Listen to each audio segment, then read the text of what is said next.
हाय दोस्तों, मेरा नाम है रवि कुमार। आज मैं आप लोगों को आईटीसी के बारे में बताऊंगा। आईटीसी मतलब इनपुट टैक्स क्रेडिट, जो कि सेक्शन 16 ऑफ सीजीएसटी एक्ट में दिया गया है। बेसिकली जो भी बिजनेस हम रन करते हैं, मान लीजिए कोई ट्रेडिंग बिजनेस है, उसमें भी कई तरह की सर्विसेज या हमें स्टॉक परचेज करना पड़ता है उसको रीसेल करने के लिए। मान लीजिए अगर कोई प्रोफेशनल सर्विसेज भी दे रहा है तो उसको भी कई तरह की सर्विसेज की ज़रूरत पड़ती है। या फिर कोई बिजनेस कर रहा है, गुड सेल कर रहा है, तो उसको भी रॉ मटेरियल तो परचेज करना ही पड़ता है।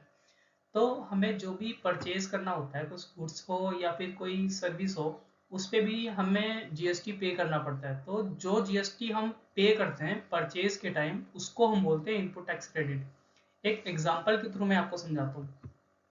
मान लीजिए Ram is a trader and purchase mobile phone for ₹10,000 and paid GST 18%, and also sold the same to customer Rajesh for ₹20,000 and charged GST 18%। Ram ने क्या किया, एक उसका बिजनेस है मोबाइल फ़ोन सेल करने का।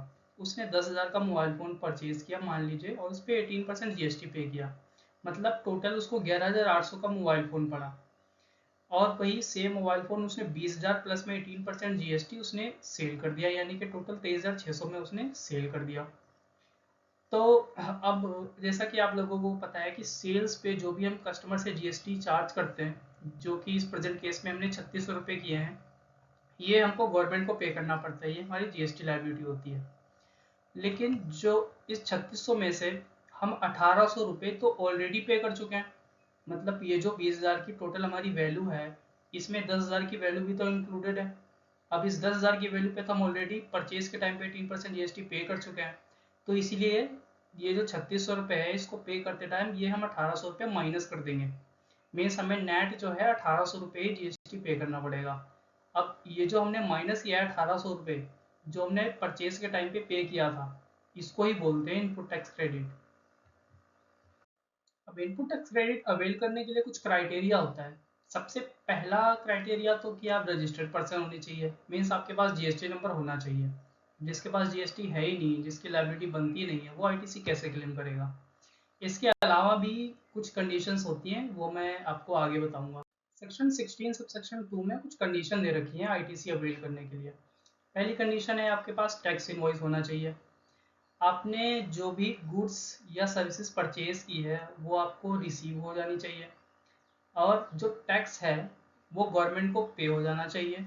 और आपने अपनी रिटर्न अंडर सेक्शन 39 फाइल कर देनी चाहिए। मतलब जो आपकी रिटर्न होती है जीएसटीआर 1 और 3B, आप उसी के अंडर तो आईटीसी क्लेम करते हो। बेसिकली जीएसटीआर 3B में आईटीसी क्लेम करते हैं। तो आपने अगर वो रिटर्न फाइल कर दी है तो ही आप आईटीसी क्लेम कर पाएंगे, जाहिर सी बात है। और वो आईटीसी आपका जीएसटीआर 2B में रिफ्लेक्ट भी होना चाहिए। ऐसा नहीं है कि आप अपनी मर्जी से कुछ भी जीएसटीआर 3B में अमाउंट डाल करके आईटीसी अवेल कर लोगे। नहीं, वो जो भी आप परचेज करोगे वो बिल आपके जीएसटीआर 2B में रिफ्लेक्ट होते हैं, ऑटो पॉपुलेटेड होते हैं। वो इनवॉइस जब जीएसटीआर 2B में आएगा तभी आप आईटीसी क्लेम कर सकते हैं, अदरवाइज क्लेम नहीं कर सकते। ध्यान रहे, परचेज के टाइम पे मान लीजिए आपने किसी से कुछ गुड्स परचेज किए या कुछ भी सर्विस ली, और आप उस पार्टी को 180 डेज तक पेमेंट नहीं करते हैं, और आपने आईटीसी उसका क्लेम कर लिया, तो फिर वो आईटीसी आपको रिवर्स करना पड़ेगा। यानी कि अगर आप किसी से परचेज करते हो और उसको आपको आईटीसी क्लेम करना है, तो ज़रूरी है कि आप उस पार्टी को पेमेंट भी कर दें विद इन 180 डेज। और अगर आप पेमेंट नहीं करते हैं तो 180 डेज के बाद आपको आईटीसी रिवर्स करना पड़ेगा with interest at the rate of 18% per annum. लेकिन जब भी आप 180 डेज के बाद या जब भी उसको पार्टी को पेमेंट कर देते हैं, तो आप ये आईटीसी रिक्लेम कर सकते हैं। इसकी कोई टाइम लिमिट नहीं है।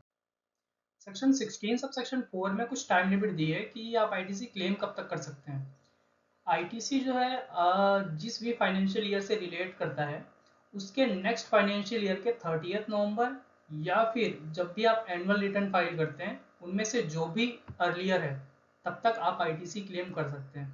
मान लीजिए financial year, current financial year 2024-25 है, तो 2024-25 का आईटीसी आप या तो 30 नवंबर 2025, या फिर आप एनुअल रिटर्न जब भी फाइल करते हैं, जो भी अर्लियर है उस डेट तक आप जो दो फाइनेंशियल ईयर 2024-25 का आईटीसी क्लेम कर सकते हैं। आईटीसी के केस में कुछ कंप्लायंस के रिक्वायरमेंट्स होती हैं, जैसे कि जब भी आप आईटीसी क्लेम करो, उसको आप GSTR 2 से ज़रूर मैच कर लो। आप इसको अपनी बुक से रिकनसाइल ज़रूर करो। और अगर आपने पेमेंट नहीं करी है पार्टी को, जो कि 180 डेज़ वाली मैंने लिमिट आपको बताई थी, तो आईटीसी को आप रिवर्स कर दीजिए। और आपको इतना सफिशेंट टाइम दिया गया है, जैसे कि आपको नेक्स्ट ईयर के 30 नवंबर तक का टाइम दिया गया है आईटीसी क्लेम करने के लिए, तो आप इसको टाइमली क्लेम करते रहिए। थैंक यू दोस्तों। आपको अगर कोई भी डाउट होता है तो आप मुझे कांटेक्ट कर सकते हो। मेरी मेल आईडी और कांटेक्ट डिटेल नीचे दी गई है। आप मुझे व्हाट्सएप कर दो या मेल कर दो। आपको कोई भी डाउट हो तो आप मेरे से पूछ सकते हो। Thank you.